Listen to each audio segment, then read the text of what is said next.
mungkin menyampaikan tentang identitas dokter seperti tahun kelulusan dok atau fakta-fakta mengenai dokter. Oke. Saya Rizal Haidir, dokter. Saya ortopedi. Saya lulus dari FKU 4 tahun 1977. Itu udah lama. Kemudian saya ambil ortopedi, bedah umum dulu di Unpad, kemudian saya ambil ortopedi di Manila di National Orthopedic Hospital. Kemudian saya ambil hand di Chinese Hong Kong University di Hong Kong. Kemudian saya juga sempat sekolah MRS, Magister Manajemen Rumah Sakit di UGM Jogja, dan saya sempat juga ambil magister dalam hukum kesehatan di Unisba. Kalau tanya kenapa ambil hukumnya di Unisba, karena mereka berdasarkan hukum Islam. Saya ingin mendalami tentang hukum etika yang berbasiskan pada Islam. Ya, terima kasih dok. Untuk selanjutnya mungkin dokter boleh ceritakan perjalanan dokter untuk menempuh spesialis ortopedi ini, mungkin tantangan dokter atau tips dari dokter. Terima kasih. Jadi riwayat hidup saya dulu ya. Saya lulus tahun 77. Langsung pada saat itu ada 3 pilihan. Yang pertama adalah jadi staf pengajar. Yang kedua adalah impres. Yang ketiga adalah wajib militer. Jadi pada saat itu saya tidak jadi staf pengajar karena waktu itu ada peraturan untuk jadi staf pengajar. Saya sempat ke public health untuk APDPH, tapi saat itu diwajibkan 10 tahun tidak boleh ambil specialty. Karena saya ingin sekali menjadi spesialis. Nah setelah itu saya dipindahkan ke Pangkalan Udara Supadio Pontianak. Dari Supadio Pontianak saya ingin berlanjut, saya akan mengambil spesialisasi. Pada saat itu saya ambil bedah umum. Nah, di sana yang lucunya bahwa ketika saya masuk saya masih dari TNI AU. Nah, kan tetapi pada perjalanan saya dipanggil oleh oleh Mabes TNI AU, dipertanyakan kenapa saya masih pangkat awal sudah bisa spesialisasi. Mereka minta mundur, saya keberatan, sehingga saat itu saya mengundurkan diri dari TNI AU. Saya berpindah ke Kementerian Kesehatan. Nah di sini yang uniknya karena saya itu menjalani 3 departemen. Saya sempat jadi Departemen Hankap di TNI AU, saya sempat jadi Kemenkes, sampai saya jadi Direktur Utama Hasan Sadikin. Saya sempat juga ke Diknas, jadi setelah itu pindah ke Diknas. Jadi 3 departemen pernah saya jalani. Terus balik lagi, setelah itu saya ambil bedah umum di Unpad sini tahun 1981. Setelah 3 tahun, yaitu pendidikan kan 4-5 tahun saat itu, saya ditawari untuk jadi staf di bagian bedah. Saat itu ada pilihan sebetulnya untuk bedah anak. Nah kan tetapi secara tiba-tiba saya diundang oleh guru saya, Dr. Ahmad Joyo Suyuto. Guru saya itu luar biasa sekali, sangat visioner. Beliau sekarang menjadi Profesor Ahmad Joyo Suyuto, dan usianya 81 atau 82 dan masih menjadi dekan Fakultas Kedokteran di Bali, yaitu di Fakultas Kedokteran Universitas Undiksya, membaca pendidikan Ganesha di sana. Nah, beliau yang meminta saya untuk masuk ke dalam ortopedi. Waktu itu ada berdua dengan almarhum Dr. Bambang Tiksnadi. Saya hanya diberi waktu 2x24 jam untuk memutuskan karena beliau saat itu sedang mengambil pendidikan Master Hospital Administration (MHA) di UP Philippines. Beliau bilang kalau setuju nggak usah selesai bedah umumnya, langsung berangkat katanya. Akhirnya setelah 2 hari saya bertanya sama Allah, saya bertanya sama keluarga sekalian, itu utamanya saya Allah, akhirnya saya ambil ortopedi. Jadi saya diberangkatkan sebelum saya lulus bedah umum, saya berangkat bersama Dr. Bambang Tiksnadi ke Filipina dan ditempatkan di National Orthopedic Hospital. Apa itu National Orthopedic Hospital? Ada satu rumah sakit yang sekarang namanya Philippine Orthopedic Center, pusat ortopedik di Philippines. Pada saat itu Marcos dan Ibu Marcos itu sangat gencar bikin Philippines for Asia. Jadi dia bikin Cardiac Center for Asia, dia bikin Kidney Center for Asia, dan salah satunya adalah ortopedik. Kalau itu mungkin tidak sebut Asia, tapi dia bilang Filipino Orthopedic Center. Satu rumah sakit dengan hampir 1.000 tempat tidur dan kapasitas lebih dari 100% bed bed occupation-nya itu semuanya ortopedi. Jadi itu rumah sakit memang luar biasa, sangat ortopedi sekali. Dia mempunyai beberapa belas kamar operasi dan saya menjalani di sana. Dan memang pada saat itu saya beruntung karena saya full training. Jadi saya masuk ke sana karena dasar saya ada bedah umumnya. Jadi saya tidak terlalu lama. Saya hanya menyelesaikan 2,5 tahun. Kemudian 6 bulannya saya ambil untuk rehab dan hand. Setelah selesai di sana saya tidak boleh pulang oleh Prof. Ahmad. Itu yang sampai sekarang saya anggap bahwa beliau visioner. Saya harus berangkat lagi ambil fellowship hand di China Hong Kong University. Jadi saya pindah ke Hong Kong, jadi saya tidak pulang. Kebayang bahwa saya 3,5 tahun tidak pulang, ditambah lagi saya akhirnya ditambah lagi selama 9 bulan di Hong Kong. Jadi saya tidak pernah pulang karena apa? Gak punya duit. Ya. Jadi saya mendapat beberapa bantuan keuangan dari beliau dan grupnya. Setelah di Hong Kong saya mendapat bantuan dari China Hong Kong University atau rumah sakitnya di sana. Saya mengikuti pendidikan. Ketika pulang ke Indonesia, saya sebagai dokter lulusan luar negeri. Saya harus adaptasi dan saya terima. Memang kata Prof. Ahmad bilang, ya kamu harus terima. Kamu pulang, kamu bukan cuma ortoped, kamu ada ortoped dengan tambahan fellowship hand. Yang waktu itu di Indonesia belum dikenal. Indonesia baru kenal masih ortopedi yang merupakan bagian dari bedah umum. Pendidikannya dulu melalui bedah umum. Nah setelah kita kembali, kemudian berubahlah aturan, ortopedi bisa langsung dari dokter umum ke ortopedi. Gitu. Nah saat itu juga saya diminta beliau, Prof. Ahmad, untuk siap-siap pendidikan ortopedi bersama dengan beberapa senior di Unpad. Ya memang waktu itu karena saya masih dianggap masih adaptan, masih belum selesai penuh, jadi saya dimasukkan untuk membantu dalam penyiapannya saja. Tapi yang waktu itu yang sudah jadi adalah yang saya ingat itu Prof. Ahmad sendiri, kemudian ada Dr. Mustafa, Dr. Darmaji kemudian jadi profesor, kemudian Dr. Bambang Tiksnadi almarhum, dan Dr. Fahri yang terus kemudian jadi Prof. Fahri dan juga sudah meninggal.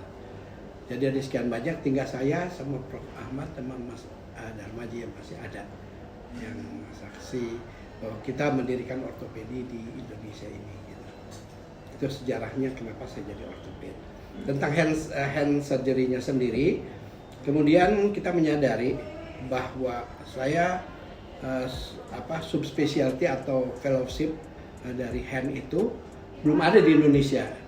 Dan ketika itu ada salah seorang masuk ke Indonesia lulusan dari Jerman yang bilangnya bahwa dia adalah hand surgeon. Di Indonesia belum ada tapisannya. Nah, sehingga saat itu yang kebetulan saya diangkat jadi sekretaris Kolegium Ortopedi Indonesia. Kita ikut sama-sama mendirikan Kolegium Ortopedi Indonesia. Saya ada 4 periode. 2 kali dengan Prof. Bambang, 2 kali dengan Prof. Joko. Jadi selama 8 tahun saya menggawangi sekretariat ortopedi Indonesia dan kita mendirikan pendidikan bedah tangan di Indonesia yang merupakan kedua setelah pendidikan bedah tulang belakang di Jakarta. Itu perjalanan hidup saya. Kemudian seperti saya terangkan, saya juga beranggapan bahwa ada ilmu-ilmu lain yang harus saya siapkan dan saya senang berorganisasi. Sejak mahasiswa saya sudah aktif. Saya sempat di Senat Mahasiswa, sekretaris. Saya sempat di Dewan EPPM, itu Majelis Permusyawaratan Mahasiswa. Kemudian saya seangkat jadi ketua Dewan Mahasiswa Unpad. Saya sebagai ketua 2, kemudian jadi ketua 1. Waktu tahun 1976 saya berakhir, 77 saya lulus dokter, kemudian ditarik jadi tentara. Jadi dasar itulah yang mendorong saya untuk tahu ilmu bukan cuma kedokteran loh sebetulnya. Dokter itu bisa bergerak kemana-mana. Saya punya prinsip satu, dokter itu altruism yang pertama. dasarnya mementingkan masyarakat, mementingkan orang lain, mementingkan pasien daripada kepentingan sendiri, itu satu. Yang kedua, dokter itu bisa mengobati perorangan sebagai seorang dokter, ya, kasih terapi, obat segala macam. Tapi dia harus jadi dokter masyarakat. Dia harus juga bisa memberikan partisipasi kepada masyarakat supaya ada kebaikan-kebaikan yang muncul. Di sana saya berpikir bahwa saya membutuhkan ilmu yang mendasari tentang manajemen. Saya ambil manajemen rumah sakit. Pilihan waktu itu adalah di Bandung Unpad, kemudian itu di Bandung, dasarnya adalah dari ekonomi. Kemudian di Jakarta MHA, Hospital Administration, dan di UGM MMRS. Saya ambil UGM karena UGM itu praktisi-praktisi, dan saya lihat bahwa UGM itu cukup terkenal saat itu sampai sekarang. Jadi saya ambil MMRS. Malah waktu itu orang bertanya, ngapain lu udah jadi ortoped, pasien sudah banyak, udah mau operasi, udah kemana-mana. Saya ambil lagi pendidikan MRS, dan ternyata bermanfaat sudahnya. Setelah saya MRS, saya kebetulan jadi ketua ID Bandung, kemudian ketua ID Jawa Barat. Di sana saya menyadari bahwa hukum sangat perlu kita ketahui. Saya ambil lagi magister hukum kesehatan yang saya ambil di Unista. Dengan bermodalkan itu, saya bekerja di Rumah Sakit Hasan Sadikin sebagai staf.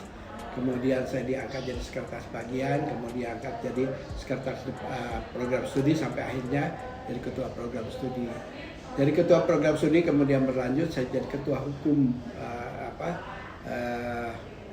di Rumah Sakit Hasan Sadikin. Kan di sana ada satu komite medik, ada komite hukum dan etika. Saya jadi ketua komite hukum dan etika. Suatu saat saya ditelepon oleh Prof. Nanan yang menawarkan untuk saya ikut membantu Hasan Sadikin, dan berakhir dengan saya diundang untuk ikut tes menjadi direktur di Rumah Sakit Hasan Sadikin. Alhamdulillah pada tahun 2005 saya diangkat menjadi direktur medik Rumah Sakit Hasan Sadikin.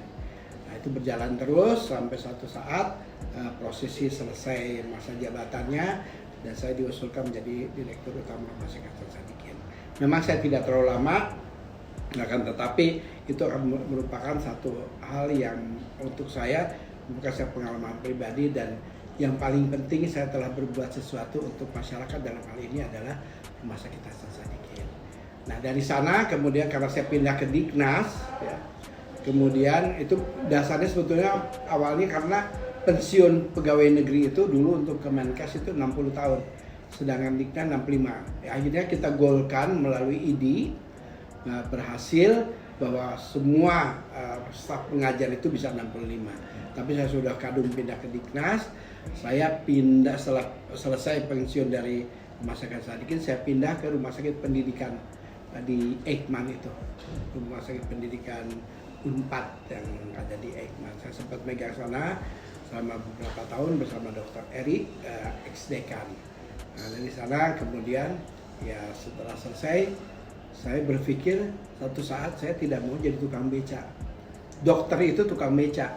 Kenapa saya bilang tukang beca? Kalau narik dia dapat duit, kalau tidak narik dia tidak dapat duit. Itu klinisi demikian, ya. Mau tidak mau, suka tidak suka, itu yang terjadi. Sehingga ketika saya pensiun, saya balik kepada klinisi lagi. Ketika itu pensiunan saya golongan 4D, 4E dengan masa kerja 30 tahun lebih. Saya gaji saya hanya 4,9 juta, yang sebelumnya puluhan juta pada saat jadi direktur utama.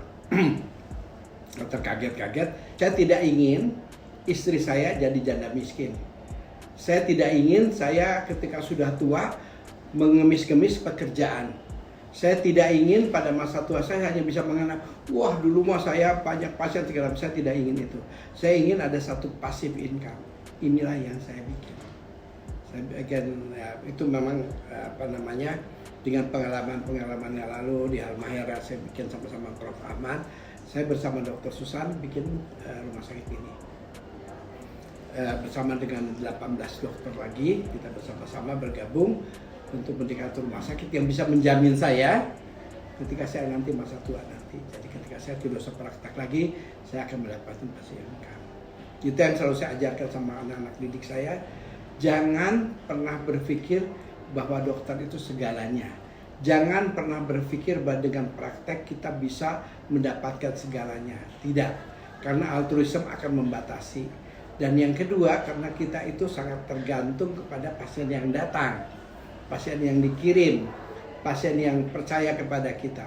Makin lama dengan perjalanan usia, dengan perjalanan waktu, itu akan makin berkurang. Sehingga harus ada sesuatu yang merupakan satu pengembangan wira swasta kalau boleh bilang, yang harus dikembangkan sehingga kita masih dapat passive income tersebut. Mungkin itu perjalanan hidup saya. Rada aneh, dari tentara, kemudian jadi birokrat, kemudian jadi sang pengajar, dan sekarang jadi di wira swasta. Tapi saya masih tetap di dalam pendidikan, saya masih mengajar di di FK Unpad, yaitu di Departemen Ortopedi, untuk memberikan pendidikan di Departemen Ortopedi. Di sana juga saya dengan jalur itu saya menjadi ketua kredensial di Kolegium Ortopedi Indonesia. Ya, saya alhamdulillah ikut berkiprah, dan kemarin saya baru pulang dari Belanda untuk bikin bekerja sama untuk standarisasi kurikulum dan standarisasi pendidikan ortopedi di Indonesia. Sebelumnya pendidikan ortopedi Indonesia itu sudah terstandar untuk Asia Pasifik, Australia, dan negara-negara di Asia. Jadi kita kembangkan lebih jauh lagi. Itu juga yang menjadi satu satu bukan kebanggaan ya, satu ini saya, bahwa saya masih bisa berperan untuk masyarakat. Saya bisa memberikan sesuatu, kan sebaik-baik manusia adalah yang masih bermanfaat buat lainnya. Gitu, mungkin. Jadi saya masih di kolegium saat ini, dan saya juga dipercaya pernah menjaga etika. Saya menjadi ketua Dewan Etik Profesi Ortopedi Indonesia selama 8 tahun, 3 periode. Kerjaan saya adalah negurin yang nakal-nakal, memberikan pembinaan. Setelah 8 tahun, mereka pada bilang, jangan lu aja, yang lain kasih kesempatan. Ya akhirnya saya tidak ikut lagi. Tapi saya tetap membina itu, dan saya memberikan pembinaan. Oh ya, saya juga ngajar di MMRS Unisba dan MMRS Pasundan Unpas. Jadi saat ini saya ngajar di FK Unpad sebagai dokter, di MMRS Unpas dan Unisba sebagai manajer. Gitu. Oke, terima kasih dokter. Ternyata perjalanan dokter Riza ini begitu luar biasa dan merupakan orang yang berpengaruh. Mungkin unik ya, bukan? Iya unik betul, tapi luar biasa juga dok. Dan dokter ini juga membawa perubahan yang banyak ya dok untuk dunia kedokteran ini. Alhamdulillah. Oh ya dok, pertanyaan lain, kan tadi dokter memutuskan untuk berhenti dari pendidikan spesialis bedah ya dok ya? Betul. Itu kalau boleh tahu kenapa alasan dokter mau pindah ke ortopedi? Karena waktu itu ada peluang. Ortopedi di Indonesia pendidikan kan masih merupakan, selesai bedah umum harus ngambil 2 tahun lagi. Nah ini ada satu lompatan. Saya pikir kenapa tidak, dan ortopedi waktu itu Prof. Ahmad dengan sangat bagusnya menggambarkan bagaimana masa depan ortopedi. Dan betul, saya bersyukur, saya berterima kasih kepada Prof. Ahmad Joyo Sigito yang telah membuka wawasan saya. Betul bahwa ortopedi sangat diperlukan. Dan saya berterima kasih juga sama beliau dan teman-teman saya. Dan Kolegium Ortopedi merupakan satu kolegium yang sangat dihargai oleh Kemenkes dan KKI karena kita bikin terobosan-terobosan.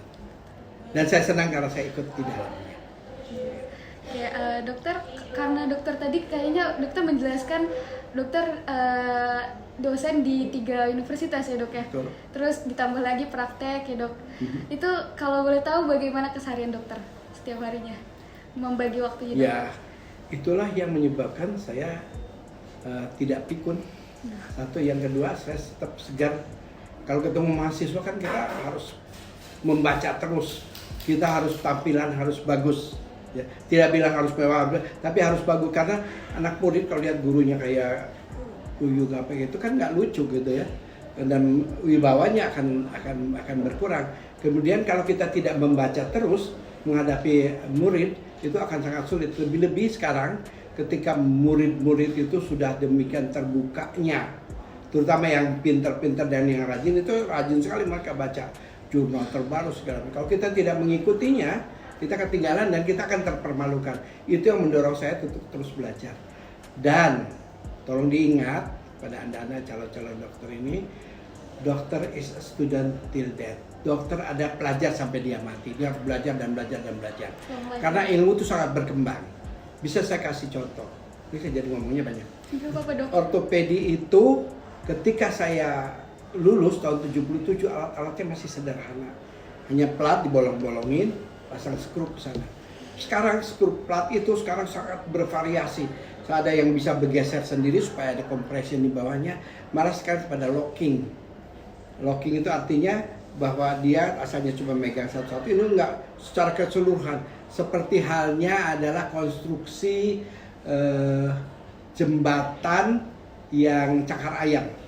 Jadi dia mencengkeram, itu yang terjadi. Jadi sekarang plat sekarang itu sudah berbeda dengan plat pada tahun 70 atau 81 dulu atau 88 dulu, sudah sangat jauh berbeda. Bahannya pun berubah. Dulu stainless steel, hadiah dari Belanda nih. Nah, dulu stainless steel, sekarang titanium. Karena titanium dipercaya tidak ada reaksi terhadap jaringan. Jadi bisa ditanam terus seumur hidup. Titanium stainless steel harus diangkat. Itu perubahan-perubahan. Di sana kelihatan bahwa ilmu itu berkembang terus. Saya hanya bicara ortopedi, demikian kebidanan, demikian penyakit dalam, demikian pediatri. Saat ini saya terus terang ya dengan usia saya ada diabetes. Dulu kan obat diabetes suntikan itu adalah hanya insulin. Sekarang tidak, ternyata ada obat tertentu yang disuntikan seminggu sekali. Obat saya hanya sedikit saya minum.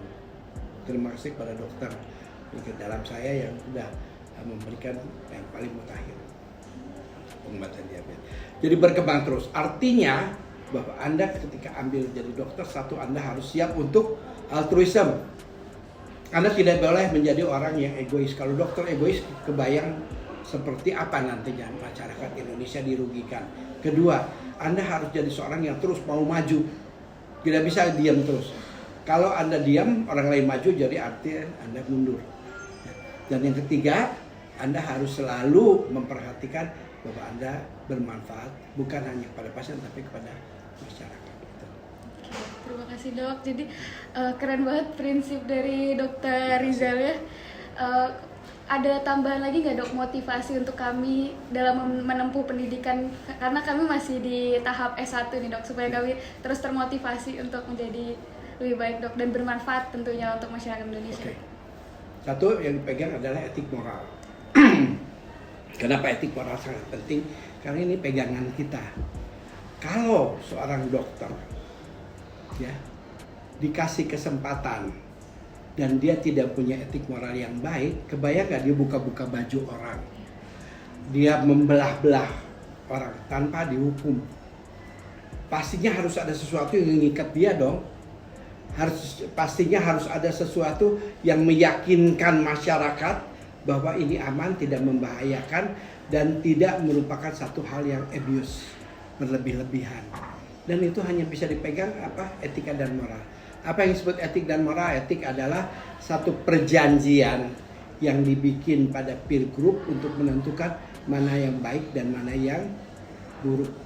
Ya, bukan yang boleh dan yang tidak, tapi yang baik dan buruk. Moral pun demikian, itu diajarkan lewat agama, pendidikan, budaya, segala macam. Kalau itu Anda pegang terus, ya, insya Allah Anda akan menjadi dokter yang baik. Kalau tidak, kebayang nanti Anda akan misalnya yang paling sederhana, Anda akan jadi pembohong, Anda akan membuli adik-adiknya, Anda akan mengajarkan ilmu hitam. Apa itu ilmu hitam? Ilmu tanpa dasar. Ya, hanya karena katanya-katanya, terus kemudian Anda terapkan langsung sama pasien. Mohon maaf saya tidak nyebutin siapa dan bagaimana. Dan tapi hal ini bisa terjadi kalau misalnya Anda tidak dipegang etik dan moral tersebut. Itu sangat penting. Kita tidak bicara hukum, kita bicara yang paling dasar dari pegangan seorang dokter. Etika